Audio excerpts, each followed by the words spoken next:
Dans cet exercice à nouveau, nous avons une loi normale x, une variable aléatoire x, qui suit la loi normale de paramètres 120 sigma carré. À nouveau, l'un des paramètres est inconnu. Cette fois-ci, ce n'est pas mu, mais sigma. Le principe va être le même.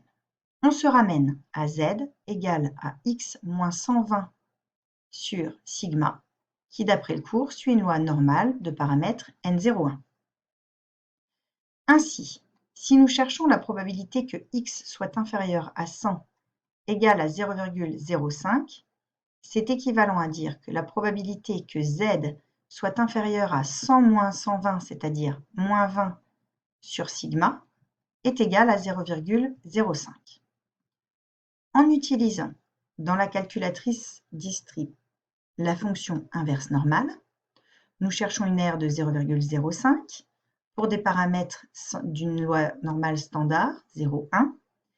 Comme z est inférieur à quelque chose, on cherche donc la partie à gauche et on demande cette valeur. On obtient à nouveau moins 1,645. Cela veut dire que moins 20 sur sigma est environ égal à moins 1,645. Sous-entendu que moins 1,645 sigma est égal à moins 20, et donc que sigma est égal à moins 20 sur moins 1,645. En effectuant ce calcul dans la calculatrice, on trouve environ sigma 12,16. Sachant qu'on veut à 10 moins 1 près, c'est environ égal à 12,2.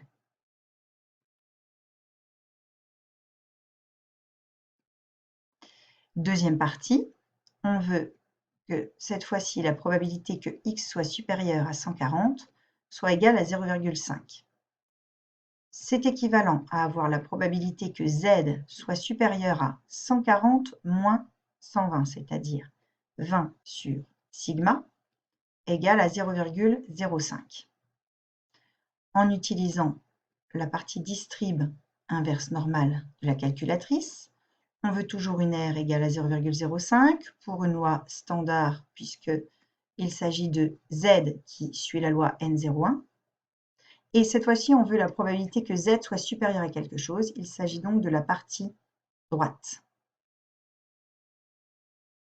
On demande la variable.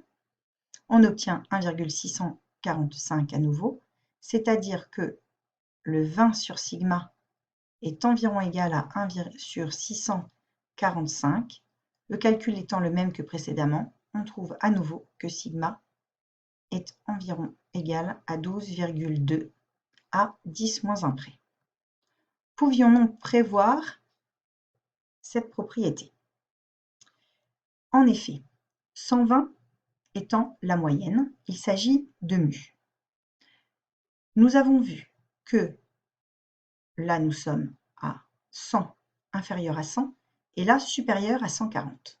Par rapport à l'axe x égale 120, être inférieur à 100 ou être supérieur à 140, on doit avoir la même probabilité, si c'est le même paramètre ici. Or, nous avons une probabilité de 0,05 d'être inférieur à 100, une probabilité 0,05 d'être supérieur à 140.